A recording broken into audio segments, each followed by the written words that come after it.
Hello, friends, and welcome to the Point, the home services podcast that focuses on marketing and operational solutions to help you get better.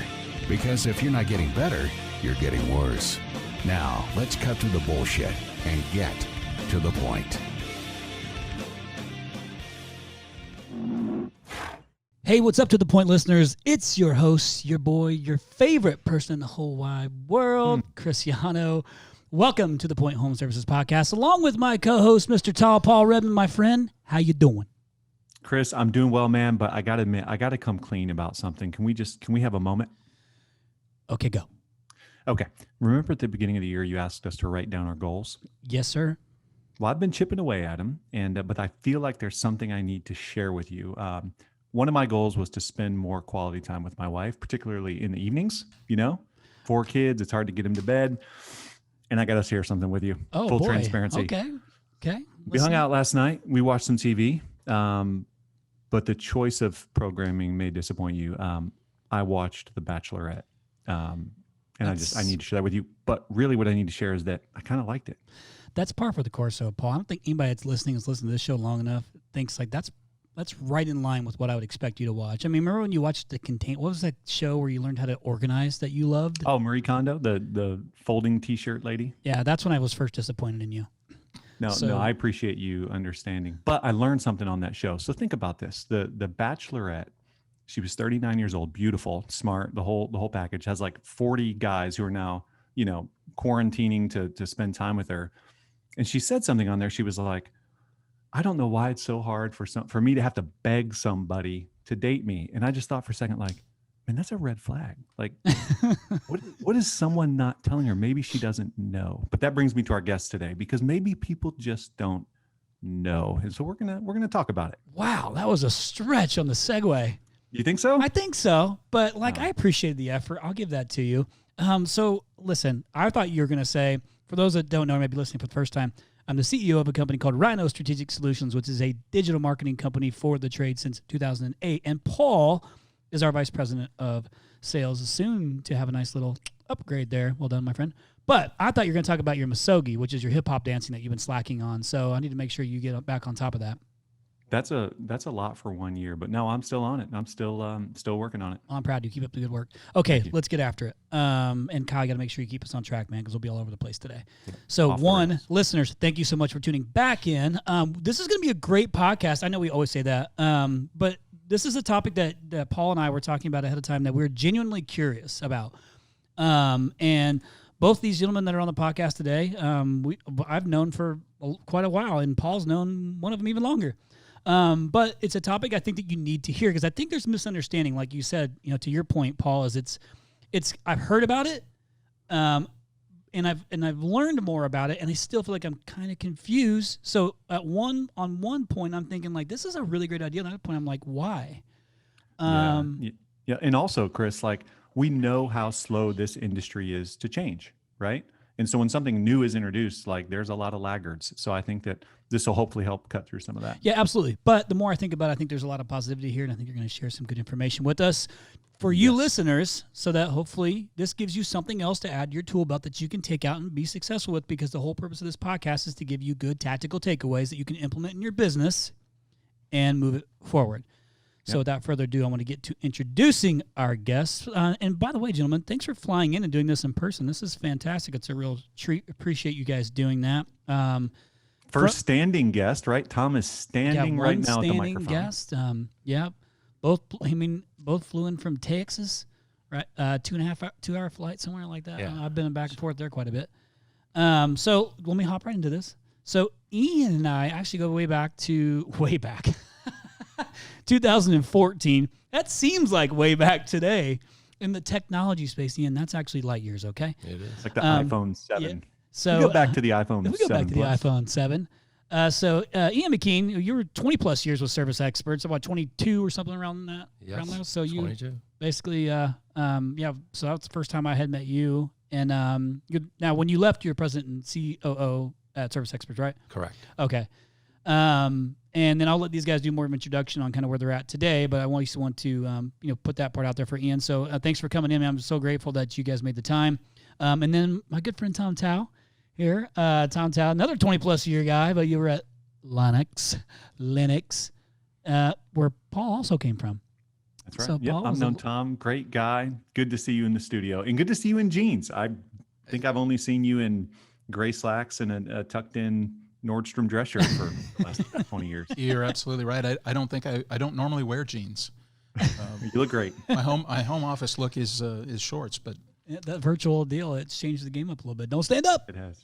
Yeah, and we're casual here at To the Point. So you fit right in. Yes, we are. So you, Thank you. so you were when you left Lennox, you were the director of field marketing. Is that right? That's correct. Oh, yeah. Okay, cool. So, but now today, so Ian is now the COO of the current company that you guys are with, Service First Financial, and you are the vice president of contractor development, right? That is correct. Awesome. Well, gentlemen, thank you both for being here. I'm kidding. I was kidding, Kyle. Thank you. I was just giving you a hard time, man. No, seriously, appreciate you guys both being here. The questions that we've been through that we've, I think are going to actually get to finally make it super clear, crystal clear, and if nothing else, really stir up a great conversation and have people chase it down. So the good thing about our listeners is they're really great at responding to these and asking a lot of questions and then asking to reach out for more questions, because the whole purpose of this thing is, again, to be helpful, to serve the home services community that we're all tied into. So first things first, and you guys can kind of go back and forth however you want. This is very conversational, is just kind of give us a little bit on the background of what you guys have been in for the listeners, so they kind of understand. Even though I gave the 20+ years, that's a lot of time. That's longer than Kyle's life. So let's give a little background there, and then talk about Service First Financial and like how it came about and just all that, what it is. All right, I'll start. And I'm Tom Towe, and I was with Lennox. Actually, it's 33 years. Great years. 33 years? 33 years. How the hell was years. I so far off? That's when I was 4. That's okay. That's wild. So, that's right. So LinkedIn only goes so far back. That's exactly right. That's exactly right. It's not a good thing when you're in there and you see those many years of all the different jobs and all those things. I calculated the other day I spent 19 years at corporate, 14 years in the field, and I moved a total of 10 times. So it was a great experience. But this is kind of an exciting, fun thing, a new chapter. And I find myself, even though it's contractor development, I find that a lot of my role is coaching, teaching. I have a daughter who's an elementary school teacher, so I guess I need to start paying attention to more of what she does, because that's a lot of the message and the things that we're doing today. Sure. And recruiting contractors and informing them and teaching them a little bit about what the program is, and trying to help them get involved. Well, and you'd say it's certainly still this still is relational. Like where you came from, what you're doing now, all still is relationship based. Like you're trying to create these relationships. Yeah, absolutely. And the people that we're contacting right now, it's all coming out of my Rolodex. It's people that have provided us referrals to other contractors who've mentioned leasing or had some type of interest in it. At some point, I'm sure we'll run to the end of that and go further, but it's absolutely about all those relationships and all those years. Well, for you to make such a major shift like this and go all in, you really got to believe. So I'm excited to kind of get into this, to kind of hear your take on all this, because 33 plus years at Lennox, and I'm curious to get into it. So Ian, if you would share a little bit of your background as well. Sure. First of all, Chris and Paul, thank you for having us. It's kind of interesting when Tom brought up coaching and teaching, he looked at me. So obviously, you know why we have him on board. Yeah, my background, 25 years in HVAC, actually started out with Lennox. And then when Lennox actually started acquiring companies back in 98, I became the third employee of what was called Lennox Retail.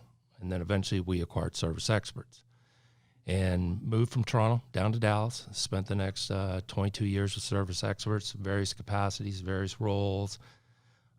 We actually sold the business in 2016 to Intercare Solutions. Right. And Intercare Solutions wanted to come into the U.S. market with a rental program. Being from Canada, I understood rental. Had a water heater in our house, $13 a month. Never thought about it. Moved to Dallas, water heater explodes, water everywhere. Plumber comes, talks to me, and says it's $1,800. I go, what do you mean $1,800? $13. So we stood that program up across the 95 locations and continue to have great success with that program. I know they're very successful today. My last role, like you said, was President and Chief Operating Officer. Was getting a little tired of the corporate world. was actually thinking about retiring and went away, spent some time with my wife, went to Europe, looked at the golf course every day. And what was interesting is all the time that I was doing that, a former individual that I was involved with when we acquired the company from Lennox and sold it to Intercare Solution was actually looking at the U.S. market and was wondering, could they start a program that worked with independent contractors to lease HVAC? And Anuj reached out to me a couple of times and said, are you interested? I said, you know what, I kind of like what I'm doing right now. I'm kind of relaxing. I'm taking it easy. He said, can you give me any advice? I said, sure. You're going to need a lot of money to do this. You're going to need a lot of capital. And I said, go ahead and do that. And you know what, I'm just going to go back to doing what I'm doing right now and come back and talk to me in a month. So he came back and talked to me in a month, and he says, I've raised the capital. I said, in a month? Really? I said, how did you do that? Now, his background, he was always been in private equity and investment banking. So he had a lot of contacts. So he had a good little Rolodex already going. Gotcha. But he had been through all 2018 developing a business plan for this and essentially went into private equity and sold them on a business model that the business hadn't even started yet. I said, that's fantastic. But I said, if you're successful, you're going to have to go back and raise a ton more capital. Mm-hmm. 6 weeks later, 8 weeks later, he calls me back and says, I've done that too. He says, why don't you come on board? I said, no, kind of like what I'm doing right now. Golf games are getting worse, but I'm going to keep on trying it and just kind of enjoying life. I said, the other thing you're going to need is you're going to need training, because if you're going to go to independent contractors, you're going to need trainers. He calls him back in a week and says, I've got the training stood up. He says, would you like to come on board? I said, you know what? I said this to my wife 22 years ago. Let's give Dallas a shot. I said, why don't we give this a shot? And essentially that was the formation of ServiceSource Financial. Since then, we've been standing up contractors on the program, setting up our systems, obviously onboarding what I call a salt of the earth guy and Tom Towe, and developing the contractor relationships. He's all right. He's all right. He's untucked. But my responsibility really is working with contractors. Because of almost my entire career was in operations, I work with the contractors. I have the relationships with the manufacturers, OEMs, and the distributors. So we've got a good balance of a team of HVAC individuals, private equity, investment banking, which you need in this type of business because there's so much capital to deploy in terms of funding the leases with contractors, that it's a good balance of the team. And it's been a lot of fun. I never thought I'd be an entrepreneur. Sometimes I wake up in the middle of the night sweating, going, why did I do this? But it's a lot of fun. It's a great industry, and this is very what I would call a disruption. I saw it in my former life. I see it with the current contracts we're on, and it's a pretty cool concept. So I can't wait to jump all into the leasing stuff. Chris, did you have something you wanted to add? I'm sorry. No, go ahead. I was just going to say that the one thing that sounded really, I understand your hesitation early on. And I think what was encouraging to hear, without knowing who the other person is the speed at which it was progressing. Showed a lot of the persistence, and it wasn't one thing, it wasn't two things, it was like three. So if that's who you're partnering with, you got a doer. You got somebody who's actually getting it done and doing it quick. And like one of our previous episodes, when we have Gary Vaynerchuk on, he attributes a lot of his success to speed to market, speed to do everything, speed to make a mistake and move on and fix it or whatever. I love that whole mentality. So that like gets me excited, about like, let's keep moving, and just going after it. Cause I feel like, especially you guys know from coming in the corporate world, sometimes it's like trying to turn the ship, it takes forever to get something actually accomplished. So that part's encouraging. Now, Paul, go ahead, buddy. What are you going to say? I was just going to say that there's so many obvious indicators that the market has an appetite for this and that there's demand, but there's something that needs to break through on the contractor side to explain it to people. And that's what we're hoping to accomplish today. So if you wouldn't mind, just to jump right into it, why has leasing been so just standard in Canada? And why is it just absolutely really not talked about outside of, the few contractors who are doing it now in the States? Yeah, it's like a border that big of a, like, I'm curious to know what the answer to this. What's interesting about the Canadian model is you don't have the level of deregulation up there with the utilities. And that's essentially was the birthright of where it took off.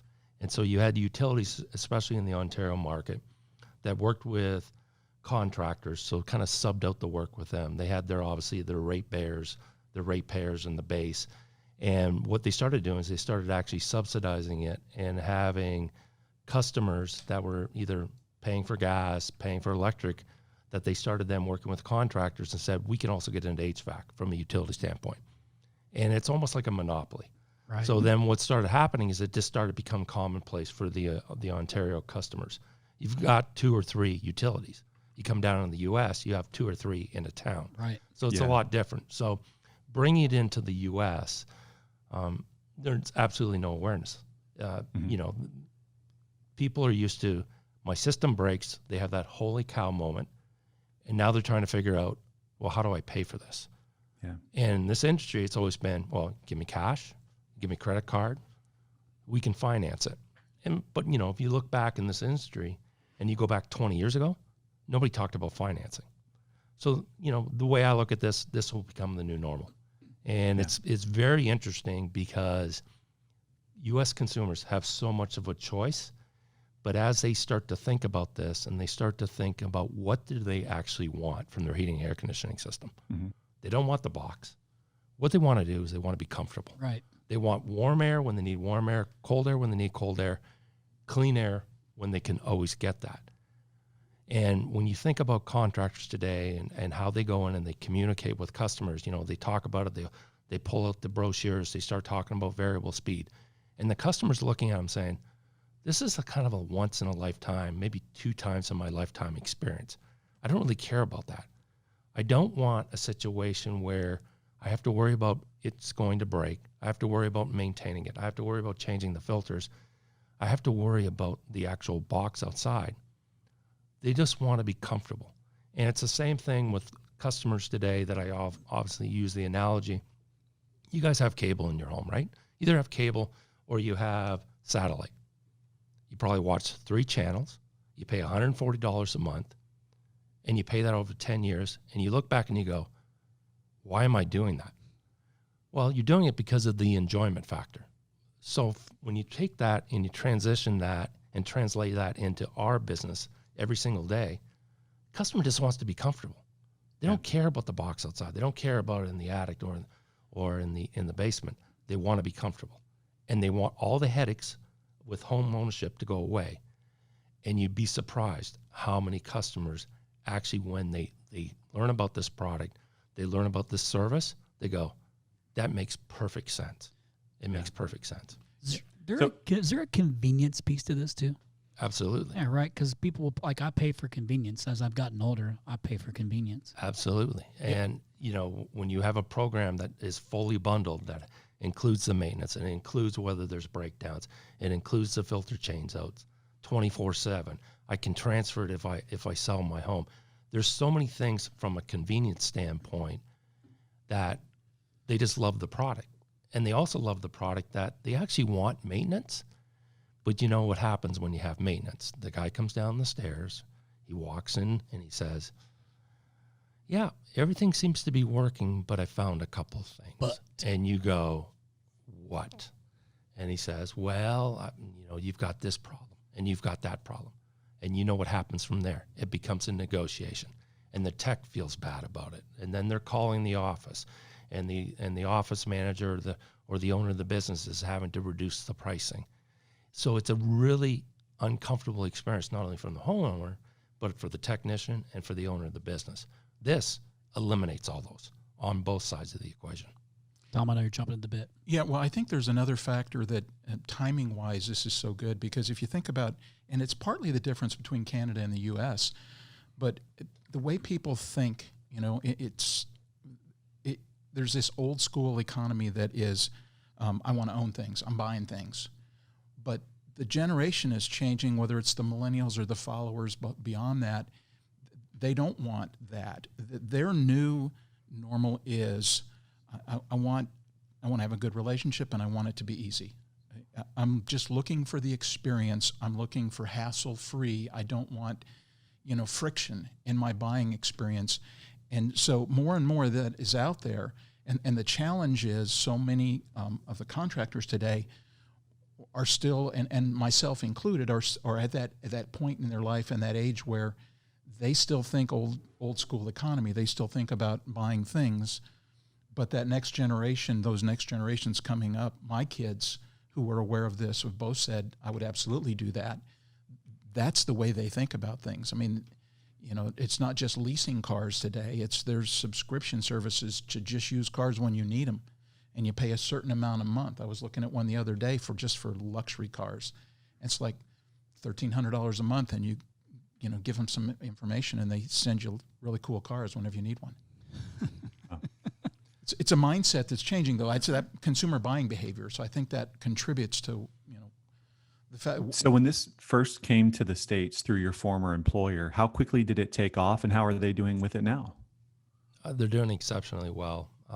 I believe they're still doing really well across the U.S. and Canada with the product. It took time because there was no awareness. Right. And even in our contractor partners today, some of them get it. Some of them have what we call head trash, that they look at this and they go, wait a minute, I would never do this. So then they self-project out onto their customers. And that's the biggest mistake with this program, is that you prejudge customers. Everybody thinks it's for millennials. It's for people that don't have either good credit or don't have good access to money. You'd be surprised. Yep. It's for those people that just bought their first home and they've just had a situation and they don't have access to that much money to replace their system. It's for the individual that lives in a $2 million home, has no debt, but just wants comfort, wants to take that money and deploy it into the market and make a good return on that. It's for the individual, as morbid as this is at the kind of end of life and says, hey, you know what? I'm going to put this in the house. I'm going to take care of this. This is going to be worry-free for me. I only got a few short years left. The kids can deal with it when I'm gone because they're going to get the house. But you know what? That's going to be my present to them because they're going to have this worry-free service. It's any customer will have it. It was interesting. We were talking to a contractor the other day. He was going on a call in Ohio, and the customer came out and said to him, you know what? I don't want to deal with this anymore. He was frustrated. He said, I just want something that's worry-free. And it's like, hey, we didn't script this, guys. We can't believe the guy said that. And we just said, you know what? We've got a service for you. And he said, this is perfect. So you can't prejudge the customers. And I think once you get through that in your mindset, and I saw that in my former employer, it just started to take off. And once you start believing it, it's, contractors today, and Tom and I talk about this a lot, the ones that are progressive, the ones that can influence change, there's things that they adopt and put into their business. But once they figure it out, it just takes off. Get out of the way, it'll work. And if you believe that you don't want to make the choice for the customer, that you allow the customers to make the options, they'll go with that. And that was the learnings from the past. It's the learnings we have today. So if I'm a contractor today and I already offer a long-term, let's say 10-year low interest or 10-year, moderate interest loan, and I can include maintenance in that, how would this be different? And then what would the benefit be to the contractor? But then how would they cascade that benefit down to the homeowner? Teach me like I'm a 7-year-old. 7-year-old. Okay. So I'll go really slow. So we get that all the time from contractors. Paul, that's a great question. Typically, if you try to bundle it all yourself, in today's arena, a lot of times what they'll do is they'll sell, let's say, a 10-year labor warranty to the customer. Mm-hmm. And they may not bundle the maintenance up front, because if they have to bundle the maintenance up front, they've got to include those reserves for their labor up front into their pricing. Mm-hmm. So if they start to do that, there's going to be two outcomes. If they do it, great. And then if they also want to include the same thing as the Premier program in terms of the filter replacements, the UV bulb replacements, the repairs, they have to bundle all these reserves into their costs. So it's going to have a real negative impact on their margins. If they build it into their cost structure and they want to achieve the same margins that they're accustomed to getting, suddenly now the price for the customer becomes out of range. It's too high. So they have this balancing act. And that's why, even in my former life, we talked about bundling services before even rental was talked about or leasing was talked about. We just economically couldn't do it. And then if we attempted to do it, the price was so egregious to the customer says, I'm not going to do this. So that's usually the two or three outcomes that happens with a contractor that either tries to bundle it themselves, they're either going to take a hit in margin or they're going to have to increase their price, or conversely, they may do some things relative to their reserves that they're kind of rolling the dice if there's a future repair. Yep. That's a challenge that they have. What kind of impact did you see when you've rolled this out in the past with product mix and average sale price? It's going to go up. Yeah. It's going to go up because you're talking to the customer. That shock and awe moment that when a contractor will go in there with a good, better, best positioning or 4 options and they walk the customer through the evolution. A lot of times what they're talking to that customer about is they're talking about 10,000, 12,000, 15,000. In the Premier program, what you're talking to the customer about is this fully bundled service that includes all these benefits for as low as $140 a month. Yeah. Oh, you want to upgrade to that filtration and the ultraviolet system that we talked about? That's $165 a month. Oh, you also talked about wanting that variable speed technology as well. Well, that's $200 a month. Think about that from a customer psyche. They're hearing 160, 180, 200. They're not hearing 10,000, 12,000, 15,000. They're going, I can't do that, because they think in terms of I get paid twice a month or once a month. I know what my budget is. That makes sense to me. Yeah. So when the contractors and the salespeople, the company advisors are talking to the customers in that way, especially the way our VP of sales and training, John, teaches them, it's a natural for the customer to say, you know what, for $20 more a month or $35 more a month, I want to do that. So the salesperson just naturally gets the sale that way. So you're going to see an increase in your average ticket, which then just drives down to your margins. Because the program is a 10-year program, you secure that relationship with that customer for the next 10 years. You're the only contractor that can do that work. You own that customer relationship. So the contractor enjoys the benefit of grabbing share, driving higher average ticket, translates to higher margins, secures a customer for 10 years. But here are a couple other things that are a big win for the contractor. Their employees love it. Their employees love it for a couple of reasons. Because it's a 10-year agreement that they're not having to go out and renew that service agreement every year. Technicians hate having to renew service agreements. So they automatically get hours. They love that. Customer service reps don't need to talk about diagnostic charges or trip charges with customers and try to win them over to get that appointment booked. But technicians also love it because they're going in there, they want to be superheroes, they want to go in and fix the equipment, and they want to say at the end of it, and Mrs. Jones, thank you for being a Premier program customer. We took care of everything today and there's no charge to you. They love that because they're not in that difficult, awkward conversation saying, hey, Mrs. Jones, it's going to be $300 today for our services. So they love that. So it retains employees longer. So it's a win for the customer. It's a win for the contractor. But the fifth and final thing that's really important for contractors to understand, and this is where, Anuj Khanna, the founder of our business, really in his expertise and his background in investment banking and private equity loves reoccurring revenue. Mm-hmm. They love locked-in customers. So when you go to sell your business, you're looking at an opportunity that you can sell your business, and that either the strategic buyer or the private equity buyers are looking at and saying, you have how many customers locked in for the next 10 years? And you have a reoccurring revenue stream with these customers? They'll pay multiples 20 to 30% higher. And, I know you guys had Fred in here a while ago. Fred would support that. I was going to ask that question. I wrote M&A down because it's been such a hot topic, like we were talking about pre-podcast, and how would that impact it? And that's where I was going, is I thought, well, yeah, you got reoccurring revenue. That's got to be better on your multiples, right? Like if you come in and see that, it's got to be healthy. You guys, I'm going to go back real quick too, and I don't mean to interrupt you guys, but you talked about a couple things that I thought were like key trigger words. One, experience. I'm a big believer in experiences, really in everything. but you are trying to create an experience because this is a mental, like this is a shift in how we do it, right? Quote unquote, air quotes, how we do it. You also talked about worry-free. So you hit two key things there, right? Like I want to make sure this is a really good experience. It's easy for me and I don't have to worry about anything, right? I just want it to work. I just want to be comfortable. I want to go home and I want to go home and the shit works. It's cold and it's hot and I feel good. Like the air is clean, whatever. So I want to go back to the homeowner real quick because I know we kind of went down the contractor path. But my wife and I were talking about this morning. Yes, this is our life because she's our COO. We're in the same world as you guys do, just different platform. But we were talking about this whole leasing program. And she was asking me, well, what if what if somebody, who can completely afford to buy a new system, whatever they want, why, and they could write the check like today, for 20,000, whatever it is, they could write the check and be done with it.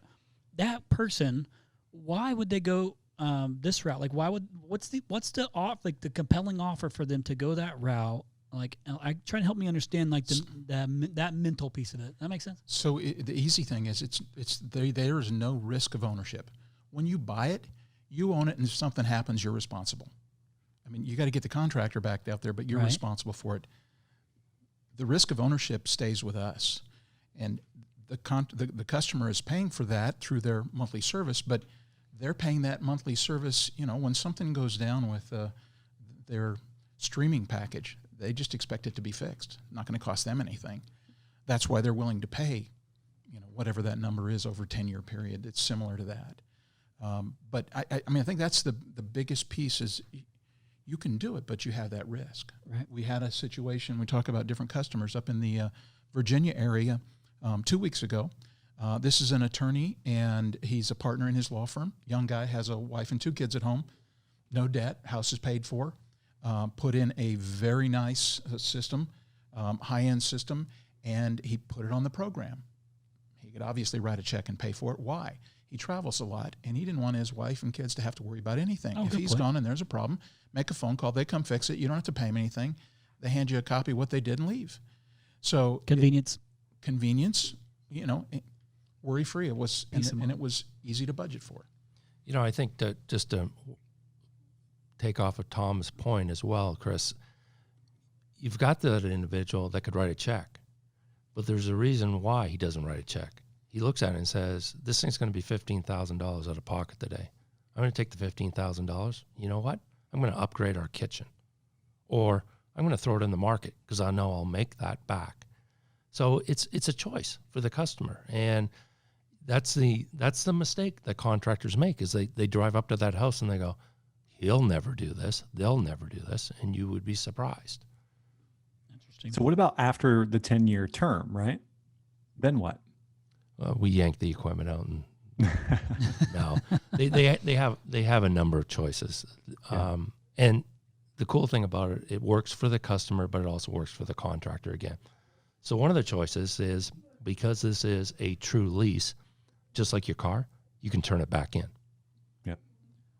They're not going to do that, right? Right. Second choice is they can continue to extend the program and continue to pay a monthly payment for the next 3 years. The price comes down a couple of percent, every year, but they enjoy all the benefits. The one benefit, though, that they don't enjoy is the protection against repairs. Mm-hmm. Because the equipment parts is tied to your typical manufacturer warranty, which is typically 10 years. Yep. So they're going to lose that benefit. They'll still get the benefits of the maintenance, the filters, the UV bulbs. The other option they can do is they can choose to buy it out. Now you own it, but all the benefits go away. You don't get the maintenance, you don't get the filters, the UV bulbs, and obviously you're on the hook if there's a repair. The best option is the contractor goes in there and says, you've enjoyed this worry-free service for the last 10 years. Equipment's obviously gotten better. Why don't we just upgrade you to a new system? Yep. Start a new program, new monthly payment. Again, you've been enjoying this service, and that's a win-win for everybody. So they essentially have 4 options. They have 4 options, but they're all, I think, very positive. That's the best possible scenario, because the equipment will be older in 10 years and the technology will change, and it's tough. These are tough decisions to make on the spot as a homeowner. So if you're kind of deferring that, like the finality of the decision because it's a lease as opposed to a long-term or short-term finance, that's where I think the big breakthrough is for the industry. Talk a little bit more about the contractor benefits for maintenance and repairs. Like, what are the different nuances versus a maintenance program or a extended warranty? So the benefit to the contractor? To the contractor, yeah. To the contractor. So with our program, that contractor has that customer locked in for 10 years. Yep. We have a reimbursement schedule that they're reimbursed for the maintenance and service reserve as well. Yep. By type of repair? It's just a straight reserve, and obviously the part's going to be covered by the OEM. They're going to be on the hook for their labor and those indirect costs. So the reimbursement is covering that, and essentially what they're doing is they're taking part of the reimbursement that they're getting on an annual basis, setting it up on their balance sheet to draw against if there's a future repair, so they can offset their costs. They're being reimbursed for the bulbs and the high infiltration as well, the filter replacements. So the great thing about it is they've got this customer locked in. They're not going to go out there every year with the technicians trying to sell the customer on a new agreement, sell the customer on, let's say, filter replacements or bulbs. It's all part of the service, and they are making a decent little bit of margin on that program as well. But they also have that customer locked in for 10 years. Go ahead. I'm sorry. It's just one of the fallacies that, Tom and I have been in this space a long time. Paul, you're in the space. It's tough. This business is tough, and it's tough keeping customers. And if you look at a customer that you try to talk to a contractor and said, if you went back into your system and pulled out 10 years ago all the installations you did and how many of those customers are still with you, you're going to have contractors who are going to say, oh, yeah, 80, 90%. And I kind of look at them and go, no, you're not. Even at a renewal rate of 70, 75%, you're still going to be through those customers in 3 years. Yeah. The beauty of this program is that just doesn't happen. They just stay with it because they love the worry-free solution that it provides.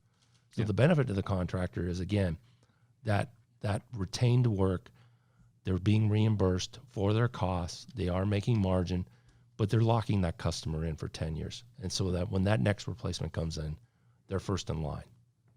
Hey, there's a benefit there for RYNO too. So you don't have to market to that customer that we're trying to keep. Right? Right. You're just bringing new customers in. Everything you're doing is bringing new customers into that contract. I'm not sure that's a benefit for them. I think that's a disincentive for them. That's actually the opposite. But I'm with you, Tom. But you actually what's kind of neat about that too is if you look at it from like what you're talking about, Ian, is if you lock them down for that 10 years, even if they're being solicited and they're going to be solicited, the homeowner I'm talking about, the odds of them leaving has to be so slim, right? Because they're already locked in. Like it's already convenient, it's already in the program. And you as the contractor now, you can start to gain market share with sustainability. Which is kind of nice because I feel like you could really start to come up with good projections based off of those higher numbers to move the business forward. So I just was thinking from a market share perspective, like you kind of got it on lock. There's not really much, the retention rate's got to be high at that point.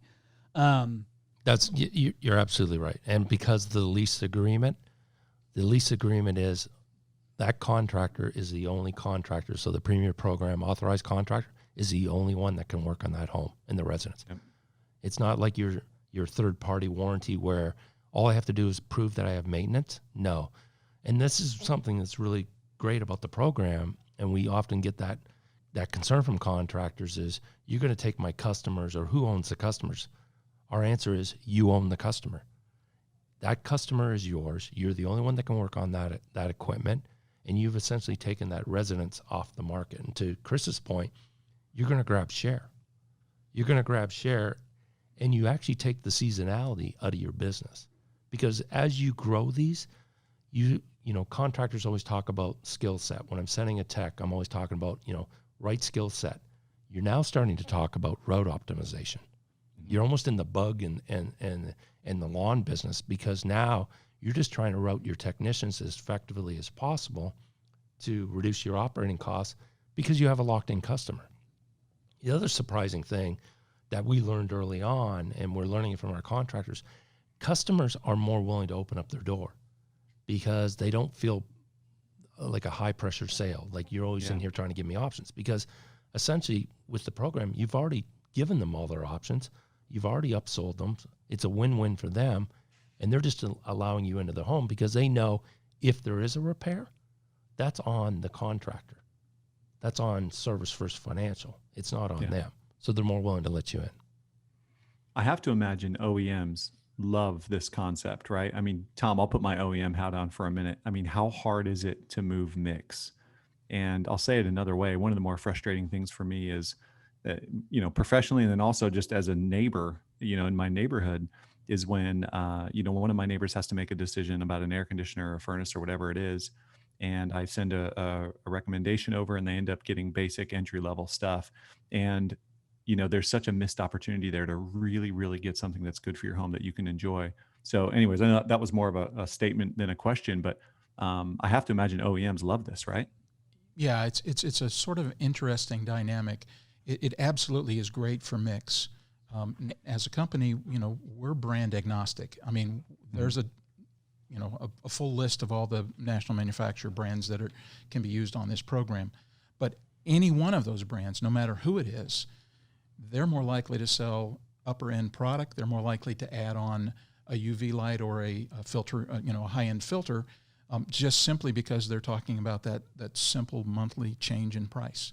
And it's just it's not a $1,500 step to add IQ. It's a $17 step. And the psychology of that for the homeowner, they end up happier at the end because, like you said, instead of spending $10,000 and getting that entry level product that they found out they got later, they spend a price that they know they can afford, but they got the best instead of taking good. Yeah. I'm going to take it back for a second. Just so our listeners know what OEM stands for, do one of you two want to explain what that acronym is? Yeah. So that's original equipment manufacturer. Okay. And so thought process wise, a distributor thinks a lot the same way. I mean, sure. They'll have the same kind of conversation. They would love to see mix up too.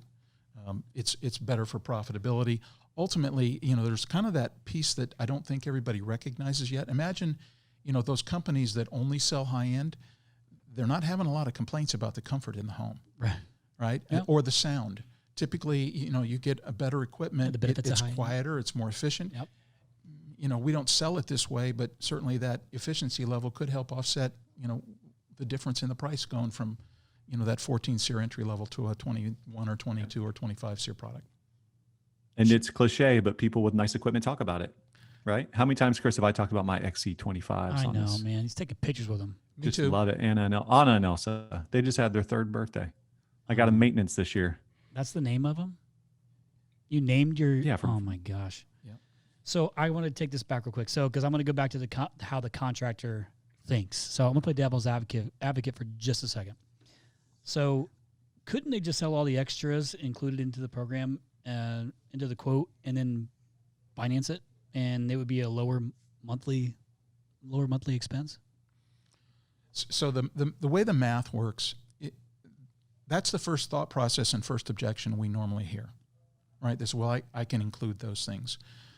But when they lay it out, they forget to go in and say, well, okay, I got to have the cost of the UV bulbs. I have the cost of the filter. I have the cost of 10 years worth of maintenance contracts.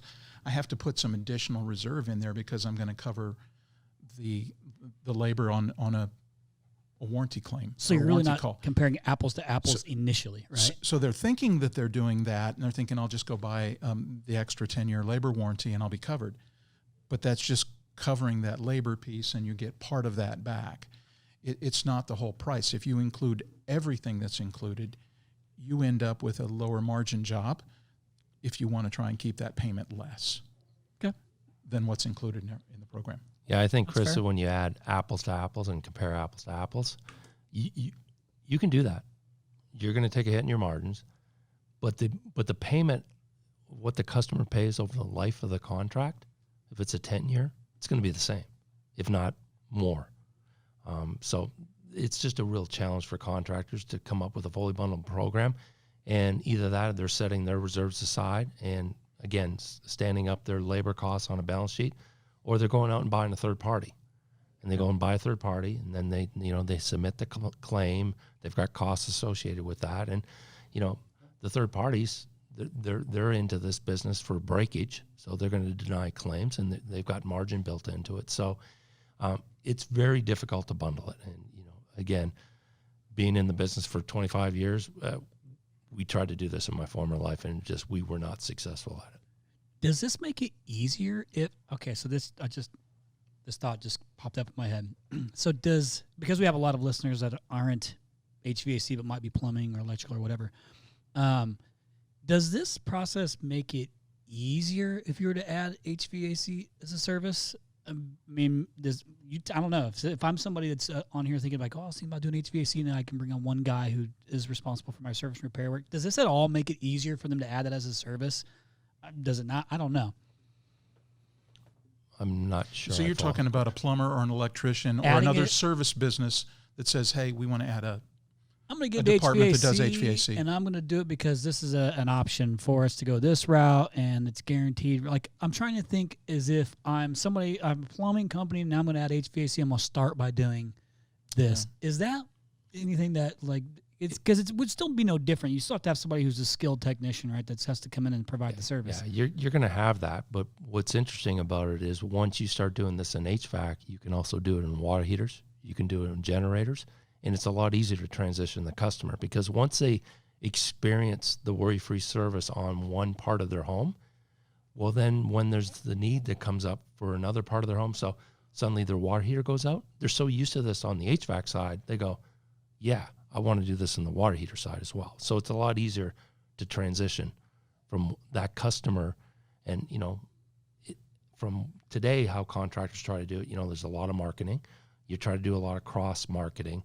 But because it's so unique and it is such a worry-free service, it's a lot easier for the plumber to talk about it, the technician to talk about it, or the electrician to talk about it. You made a good point that it actually gives you an additional marketing opportunity, right? That differentiates you from your competitor. You become the complete service. And, when we talk to contractors, we talk about the ideal contractor, obviously the longevity in the market. Tom talks about, can they instill change in their business? Are they proactive thinkers? Are they progressive thinkers? Are they marketers? Are they sales oriented? When they start thinking about how they can actually transition their business and really totally own the customer and become a one-stop solution along with their longevity in the marketplace, that's powerful. That's very powerful. So I'm sorry, I'm railroading this, Paul. Okay. Because you just brought it up, are there some commonalities between some of the contractors that are using this that are thriving? Like, are you seeing like, hey, this type of contractor has the best characteristics they're using, that they're doing phenomenal with this offering? Like, is there some sort of like schematic for that type of contractor that will be successful? Yeah, it's we have a magic bullet, I would say, but the number one element that's going to drive this program. And it's like anything they do in their business. Do they own it? Do they believe in it?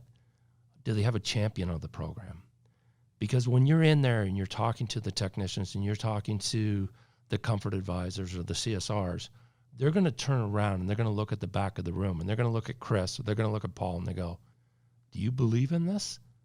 And if you guys blink, you've lost them. Right. So it's about having somebody that can drive the program. And again, it's not a market dynamic.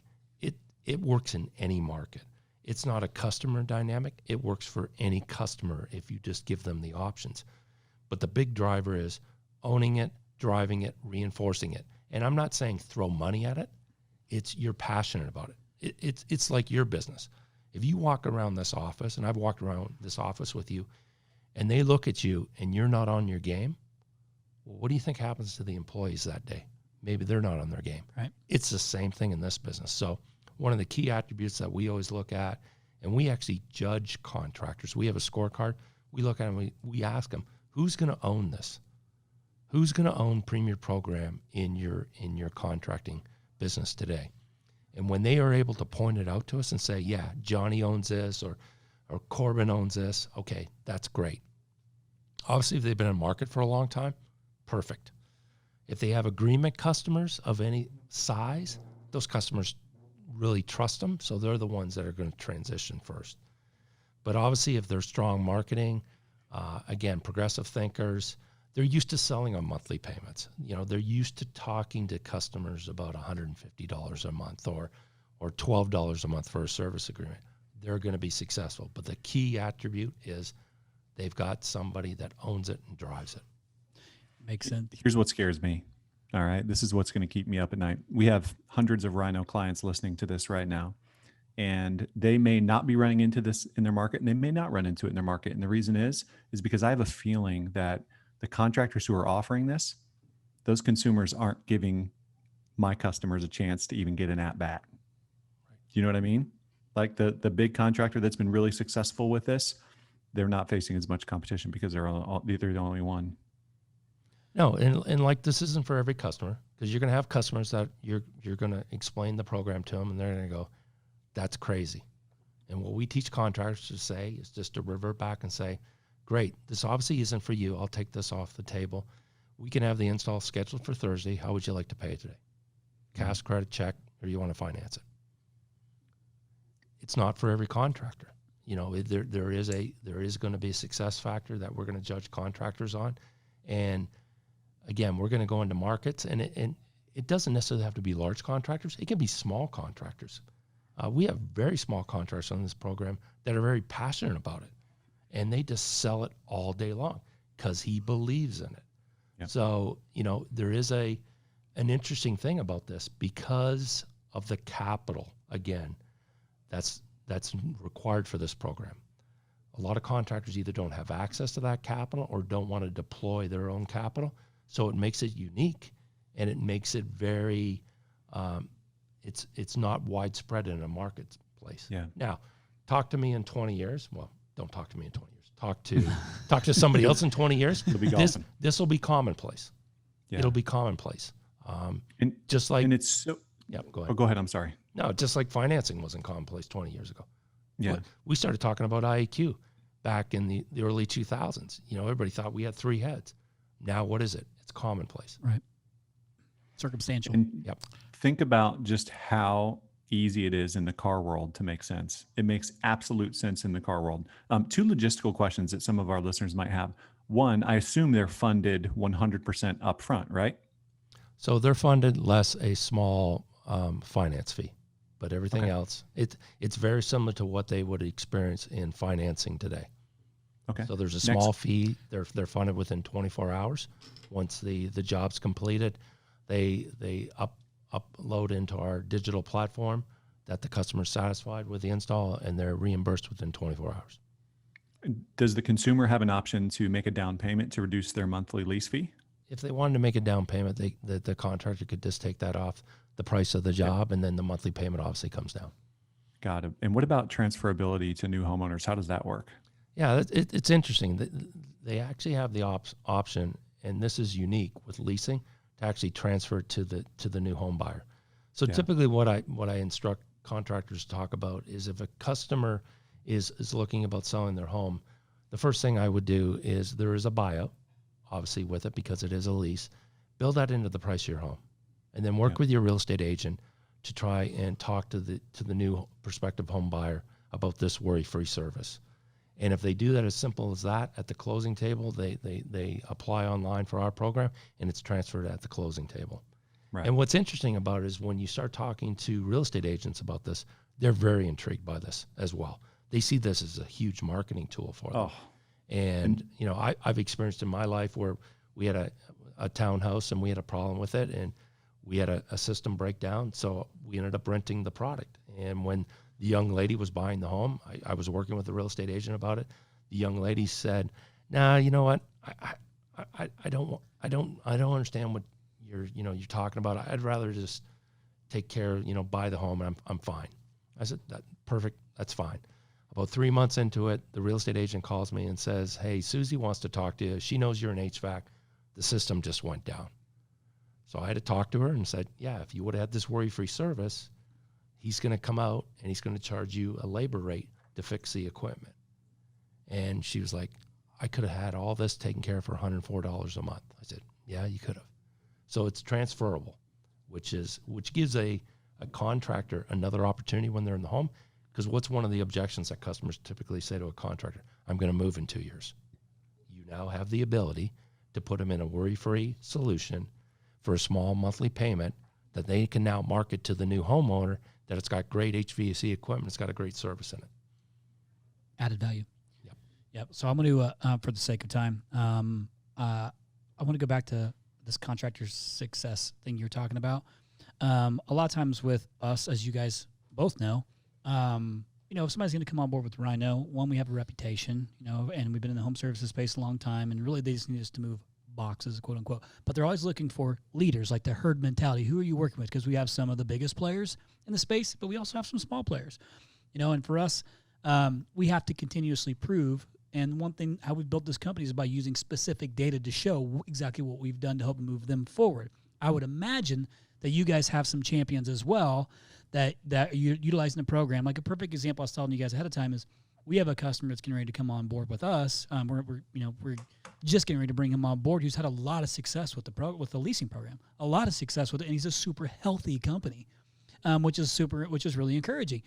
But do you guys have some champions of this that you lean on that are kind of feeding you information or data, like actually in the market? And then another thing you had said was, I have to believe the only way this thing is truly successful, no matter what, no matter the volume of maintenance agreements customers you have or your brand in the market or whatever it is, like anything else, if somebody actually really gets it, and they're passionate about it, and they're going out and talking to the homeowner about it, it's no longer a sell, right? It's no longer a sale. It's like straight up education, but they're passionate about it. So what's coming out is their true belief, and this is the best thing for you, homeowner. But that's because they also know they're in business. They're for profit, right? So they are also wanting to make money. So they have to be going, if you understand how this program actually works, what the long-term revenue is of this, so you're not just getting the upfront pop and the sale of equipment or whatever, you have got to have a champion who believes on both the business side and the homeowner side that if somebody who's listening to this says, hey, because I know this is exactly what will happen, hey, who's somebody that we can talk to that's a reference point, right? Like, do you guys have something like that or a group of people or anybody like that you offer or any data or something like that? Yeah, Anuj and I started talking just a couple of weeks ago about actually setting up what I would call like a dealer advisory board, something that Tom's obviously very familiar with. Sure. Yeah, we have a number of champions that are successful with the program that we haven't approached them yet and said, hey, we want to actually utilize you guys as a kind of a thought leader and bounce the program off of, but also, be a spokesperson for this. And we haven't approached them with that concept yet, but we are interested in doing that. And yeah, there's a couple of them that come to mind right away that love the program. Figured. Okay, great. Well, what I want to give you guys a chance to do at the end of this too, is for everybody that's listening, is one, how can they connect with you guys? But let's talk, if somebody's interested right now, what's the next step? I mean, obviously they want to reach out, but is there something more we should be letting them know that we haven't gotten to yet to help them understand the overall value of the program? Is there anything that we're missing? And then go ahead and finish up with the way that they can communicate with you or connect with you guys. Let me start there and see if I leave anything out. Ian can jump in. One of the things that we have attempted to do in conversations with contractors before we even got started into telling them about the program is helping them understand, hey, are there things you're doing today in your business that you've just come to accept as good enough because it's really hard to change it, right? So things like discounting by your comfort advisors almost every time they get pushback on a sale. Things like attrition on service agreements that you're only renewing at 75%. Just those sort of little pieces that are out there, things that you accept, like your customer, your best technician discounting off your flat rate book because he hates to charge the full price. The contractor or the technician or your CSR who has the angry customer on the phone because they're upset about labor on a warranty repair. It's like all those things you've just kind of come to accept, right? You've trained your people around them. You've brought in, people to help you get better at what it is, but you haven't really solved the problems. And if you think about it and look at this, what we're seeing result-wise from contractors that are in it and what Ian's previous life they saw And kind of the experience up in Canada is, the average ticket price is going up. So they're selling higher, but they're not negotiating to do that, because going from $188 to $185 a month, that's, it's not, if they go up $2,000, they're not trying to get $500 back. So you're not giving those things away.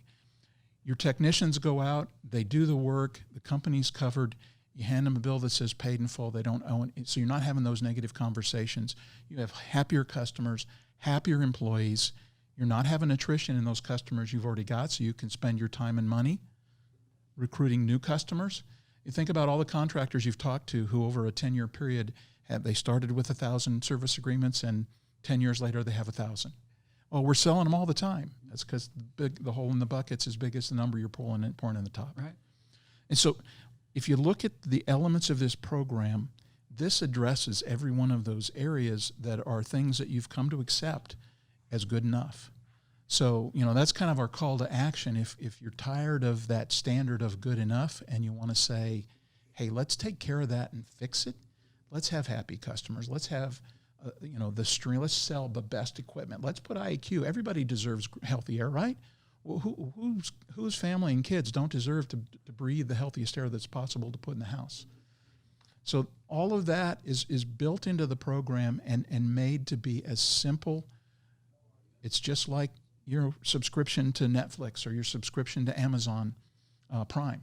There's 150 million people have Amazon Prime. 82% of the households are on that subscription service.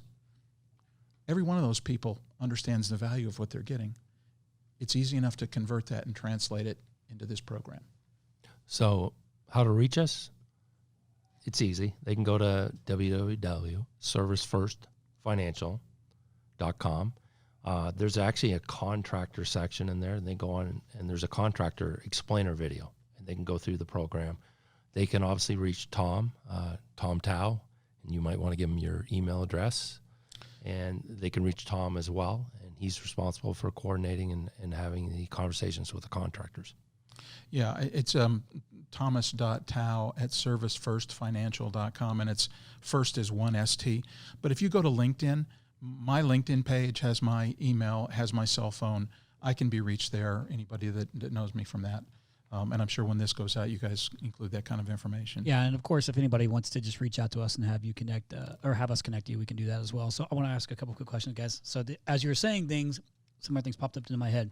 The way I tried to look at this is I put my business brain on, right? And I'm thinking, what do I have to lose? Let's say I kinda am in, right? Like I got like a foot and a half in on this thing. I'm kind of believing in it because it gives me and I'm a marketing guy, it gives me an advantage. It gives me another option that makes me different than the next guy down who does the exact same shit that I'm doing, right?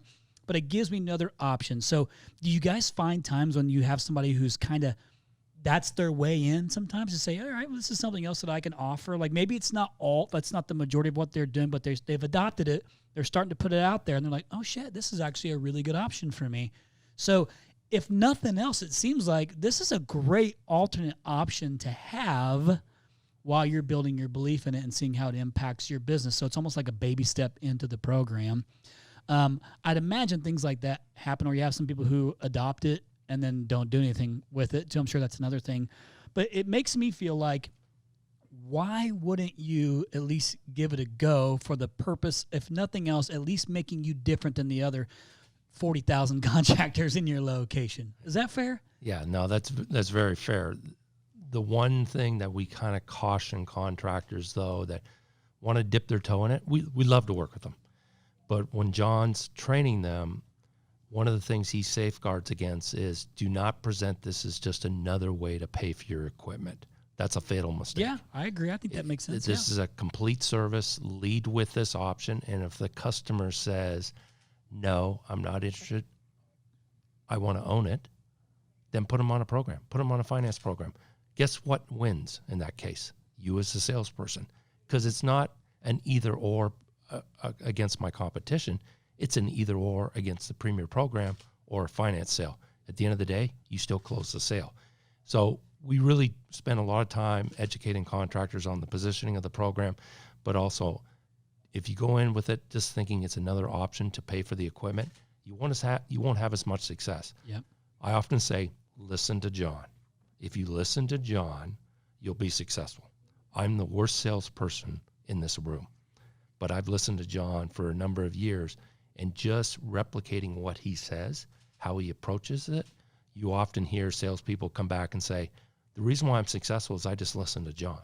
And it's as simple as that. Education, sales by education. Yep.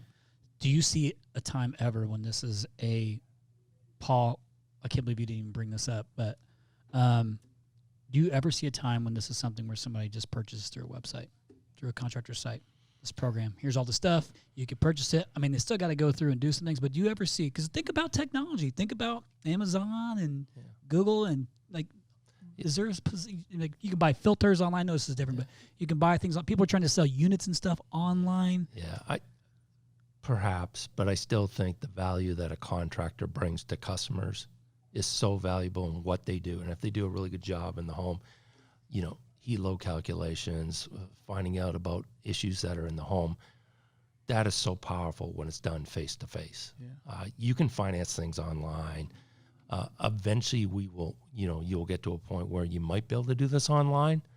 But right now, I still think the most powerful way to position this and gain that trust and that relationship is the contractor in the home. Agreed. So 10 years from now, when people are renewing, you're going to have great contractors who are absolutely going to develop that solution that they send out and says, which unit do you want to upgrade your lease to this year? And they're going to do that. I think that'll be the first place that it'll happen. But I agree with Ian. Up front, initially, there's so much value in that relationship building. People are still looking for the relationship and the experience. But if you've had a 10-year great experience and they send you a note and say, okay, this is what's in your home, here's options A, B, and C, and you say, well, I want one of those, this is the amount, I could see that happening. Tom just said I'm old school, and I agree with him. I agree with him. Well, listen. I'm old school too. Listen, in our world, the reason that live chat has become so important is because people don't want to talk to you. Like, and it is what it is. Like, you can't ignore it. I 100% agree with you, though, Ian. I do believe that human contact, all that stuff, is the best platform, especially today. But I could see a space when you talk 10 years down the road, like, so that's why I threw it out there. But listen, I appreciate you guys. Paul, do you have anything that you want to close with? I know we're probably over an hour about this point. No, I would just say that, man, I don't make a lot of big bets, but I would have to bet on this for the industry. There's absolutely no reason why this shouldn't and won't take off. So I'm looking for those leading contractors out there who are ready to market themselves a little differently, and we'll help them. That's great, guys. Listen, we appreciate you having you both in here. So thank you. We really appreciate your time today as well. Absolutely. I learned a ton. I always take a bunch of notes on these things, and I said, to Paul, we learned so much as hosts of this podcast on different things, and this is just one of those topics that we've been curious about. We knew about it. We kind of discussed it a little bit before. It comes up. We hear contractors talk about it, and anytime we hear like a buzz or anything going around from the contractor world, it's a great topic for the podcast because if they're thinking about it, so are others. And so I appreciate you guys coming in and walking through the different questions and answering all that kind of stuff. And there's probably a ton more that we could have actually covered that we didn't even get to. But I encourage you guys as listeners, seek it out. Like, the worst thing you can do is spend, however long the video is, watching to see what the benefit of the program is if you didn't, if you kind of half-ass pay attention to this podcast because you're working out or driving or whatever, or flying, with your mask on. But we appreciate you listeners, appreciate you guys. I love that you guys are trying to forward think through the industry. You're kind of using some of that, some of what you've had in the past. You're going to have good success here. I'm glad to see that you joined in the company with this because you have so much knowledge too, and I think that you really get it, you really understand it. But you have a heart for serving everybody too, and that's the genuine piece of you that comes to this. So, regarding to Tom, and I know that. Listen, I walk in, I give Tom a hug, right? I don't know if anybody ever gave you a hug before. I think the first time I met you, I hugged you, and you're like, "Holy shit, this guy just hugged me." That's how I roll. I think you and Brigham. Okay, Nice. Well, my hug was That's better. about it. My hug was better. Yeah, anyway, probably. Appreciate you guys so much. Hey, Paul, thanks for your considerate questions. Kyle, you always crush on the podcast. I appreciate you, brother. And listeners, again, if this is your first time listening to it, subscribe. We do all this stuff for you. We give all this information to you. We see the downloads keep increasing over and over. It's awesome to watch it. We thank you guys for making us one of the top home services podcasts. We appreciate you too much. Until next time, we'll see you later. Thank you for listening to to the point. We hope you enjoyed this episode. Please consider leaving us a review in the App Store. And don't forget to share with your friends. Till next time, kick some ass.